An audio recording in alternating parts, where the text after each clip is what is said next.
Welcome to my channel. ఈరోజు అమ్మ వంటల రుచిలో చాలా తక్కువ నూనెతో సంవత్సరం పాటు నిలవ ఉండే ఆరోగ్యకరమైన డ్రై మ్యాంగో పికిల్ పూర్తి కొలతలతో ఎలా తయారు చేసుకోవాలో ఇప్పుడు చూద్దాం. అంతకంటే ముందుగా మీరు ఫస్ట్ టైం మన ఛానల్ని చూస్తున్నట్లయితే మరిన్ని రెసిపీస్ కోసం అమ్మ వంటల రుచి ఛానల్ని సబ్స్క్రైబ్ చేసుకుని పక్కనే ఉన్న బెల్ ఐకాన్ కూడా ప్రెస్ చేయండి. అప్పుడే నా వీడియోకి సంబంధించిన నోటిఫికేషన్ మీకు వస్తుంది. ముందుగా 2 కేజీలు పచ్చి మామిడికాయలను 2-3 సార్లు బాగా కడిగి కాటన్ క్లాత్తో తుడుచుకున్న తర్వాత దీనిని బాగా ఆరబెట్టుకోవాలి. దీంట్లో ఉండే తడి మొత్తం ఆరిపోయేంత వరకు ఫ్యాన్ గాలికి ఆరబెట్టుకున్న తర్వాత ఇందులో ఉండే పప్పు అలాగే తెల్లటి పొరను తీసేసుకోవాలి. ఇలా అన్నీ కూడా రెడీ చేసుకున్న తర్వాత ఇందులో కళ్ళుప్పును పౌడర్గా చేసుకుని కానీ లేదా సాల్ట్ను కానీ 5 టేబుల్ స్పూన్ల వరకు వేసుకోవాలి. తరువాత 1 టీ స్పూన్ నిండా పసుపును వేసుకొని చెయ్యి తడి లేకుండా చేత్తో కానీ లేదా ఇలా కానీ పసుపు ఉప్పు ముక్కలకు బాగా పట్టేటట్లుగా కలుపుకున్న తర్వాత ఇలా పొడిగా ఉండే గాజు సీసాలోకి వీటిని వేసుకొని నైట్ అంతా ఉంచాలి. ఇలా ఒక రోజంతా ఉంచినట్లయితే ఇందులో నుంచి ఊట అనేది బయటికి వస్తుంది. స్టీల్ దాంట్లో మనం పచ్చళ్ళు నిల్వ ఉంచకూడదు. అప్పటికప్పుడు మనం కలుపుకోవడానికి యూజ్ చేస్తే పర్వాలేదు, కానీ ఇలా నైట్ అంతా ఉంచిన తర్వాత చూస్తున్నారు కదా, ఓట్ అనేది చక్కగా ఊరింది కదా. ఇప్పుడు వీటిని ఒక బేసిన్లోకి వేసుకోవాలి. మనం వాడే వస్తువులన్నీ కూడా పొడిగా ఉండేటట్లుగా చూసుకోవాలి. తడి ఉండకూడదు. తడి ఉంటే పచ్చడి పాడైపోతుంది. ఇలా వేసుకున్న తర్వాత వీటిని ఏదైనా కాటన్ క్లాత్ మీద ముక్కలను మాత్రమే ఇలా ఒక్కొక్కటిగా ఒక రోజంతా ఎండబెట్టుకోవాలి. ఇలాగే వాటర్తో పాటుగా మనం ఓట అనేది వచ్చింది కదా, దానిని కూడా ఒక రోజంతా ఎండలో ఎండబెట్టుకోండి. ఆ ఓటని పారేయకుండా ఇందులో యూస్ చేసుకోవాలి.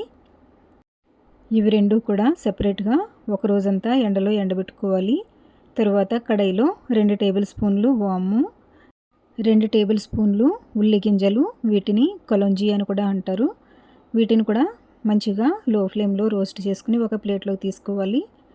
వీటిని ఒక ప్లేట్లోకి తీసుకున్న తర్వాత అదే కడాయిలో 1 టేబుల్ స్పూన్ నిండా మెంతులు, 3 టేబుల్ స్పూన్లు సోంపు, 2 టేబుల్ స్పూన్ల జీలకర్ర, 2 టేబుల్ స్పూన్లు ధనియాలు వేసుకొని వీటిని కూడా వేయించుకోవాలి. మీరు వీటితో పాటే 2 టేబుల్ స్పూన్ల నిండా ఆవాలను కూడా వేసి వేయించుకోవాలి. నా దగ్గర వేయించి పౌడర్ చేసుకున్న ఆవపిండి ఉంది కాబట్టి వేయడం లేదు. అలాగే 5 లేదా 6 ఎండుమిరపకాయలను తుంచుకొని వేసుకుని 5 నుంచి 6 లవంగాలను కూడా వేసి వేయించుకున్న తర్వాత ఇవన్నీ కూడా చల్లారిన తర్వాత మిక్సీ జార్లోకి వేసుకుని మరీ మెత్తగా కాకుండా కొంచెం బరకగా పౌడర్ చేసుకోవాలి.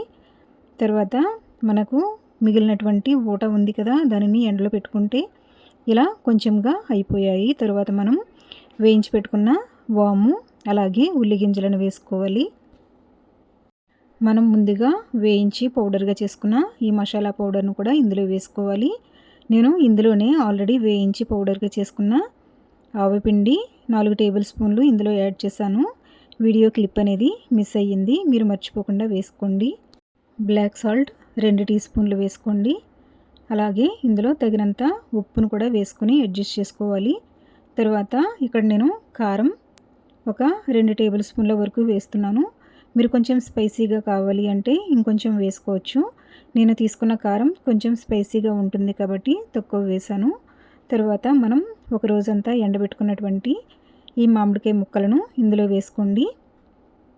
వేసుకుని చేత్తో కానీ లేదా గరిటెతో కానీ ఈ మసాలా అంతా కూడా ముక్కలకి బాగా పట్టేటట్లుగా కలుపుకుని ఇప్పుడు ఇందులో 300 నుంచి 400 ml వరకు ఆవ నూనె వేసుకోవాలి. మీరు ఆవ నూనె వద్దనుకుంటే నువ్వుల నూనె కూడా వేసుకోవచ్చు. ఆవ నూనె వేస్తే ఫ్లేవర్ అనేది బాగుంటుంది, అలాగే నిలవ కూడా ఉంటుంది.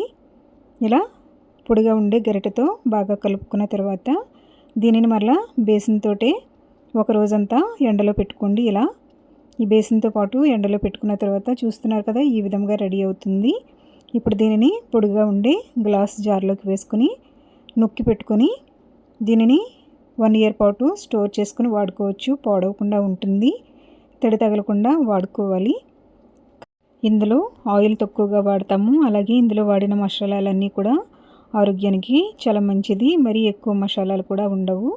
చూస్తుంటేనే నోరూరుతుంది కదా. మీరు కూడా ఎప్పుడు చేసుకునే మ్యాంగో పికిల్స్ కాకుండా ఇలా కూడా ట్రై చేయండి, చాలా బాగుంటుంది. ఈ వీడియో మీకు నచ్చినట్లయితే లైక్ చేయండి, మీ ఫ్రెండ్స్కి రిలేటివ్స్కి షేర్ చేయండి. మీరు ఫస్ట్ టైం మన ఛానల్ని చూస్తున్నట్లయితే సబ్స్క్రైబ్ చేసుకోండి. Thank you for watching my video.